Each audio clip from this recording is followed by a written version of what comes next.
this isn't about Jewish safety. It makes Jews less safe. And I think it's really important that we name it, and also that we identify when the organizations that are supposed to be advocating on our behalf are actually, again, making us less safe by condoning, by celebrating this kind of attack on freedom of speech and civil liberties. As far as anyone can tell, there's no legal basis for this.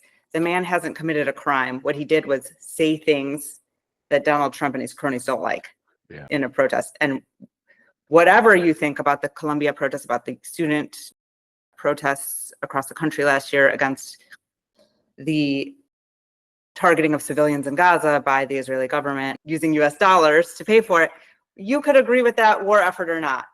But the whole thing about America is that you should be able to speak freely and protest without fear of political repression. Now, of course, there's a lot of history in this country of that not proving to not be the case, but this is one of the most stark incidents in decades, and we should all be speaking out very loudly against it, especially Jewish groups, because of our history.